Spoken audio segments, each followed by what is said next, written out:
หลังจากตัดกรรม กรรมนั่นก็บ่ได้หายไปทันที หลังจากข้อยเลือกทางบุญ หลายคนคิดว่าทุกสิ่งทุกอย่างในชีวิตข้อยจะดีขึ้นทันที แต่ความจริงมันบ่แม่นแบบนั้น ข้อยยังฝัน ยังเห็นเงาดำ ยังรู้สึกว่ายังมีไผยืนอยู่ข้างข้อยทุกๆคืน พระอาจารย์เว้าว่าการตัดกรรมบ่แม่นการหนี แต่แม่นการอดทน ความพันที่ข้อยจื้อจำจนวันนี้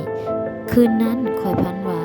ยืนอยู่กลางน้ำกว้าง พญานาคสีเขียวและพญานาคองค์ดำยืนอยู่คนละฝั่ง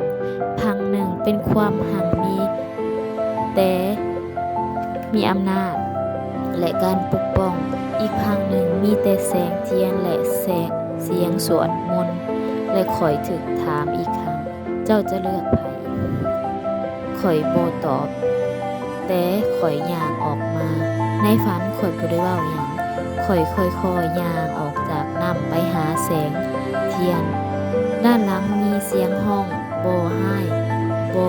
โกรธ และก็บ่เจ็บปวด และมีคำเว้าออกมาว่าถ้าเจ้าเลือกทางนี้ เจ้าจะบ่ได้เห็นเราอีกเลย และข้อยตื่นขึ้นมาพร้อมน้ำตา แต่ใจสงบ สัญญาณจากสิ่งที่มองบ่เห็น หลังจากนั้นชีวิตข้อยบ่ได้หังมี แต่บ่วุ่นวาย เวลาเจ็บมักจะมีคนช่วย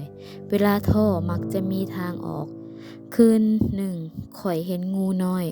นอนอยู่หน้าบ้าน มันบ่ร้าย มันบ่เข้ามา แต่มันก็บ่หนี เบิ่งคือว่ามันมาส่งแล้วก็มันจากไป ถ้าเจ้ากำลังฟังเรื่องนี้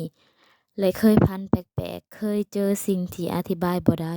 ขอให้เจ้าจื้อไว้ บ่แม่นทุกสิ่งที่เข้ามาจะดีเสมอไป และบ่แม่นทุกทางจะง่ายเสมอไป จะเป็นทางถูก ข้อยเล่าเรื่องนี้บ่ได้เพื่อให้เจ้าย้าน แต่เพื่อให้เจ้าเลือกให้ถูก ก่อนที่สิ่งใดจะเลือกเจ้า เรื่องนี้อาจจะจบ แต่กรรมบ่เคยหาย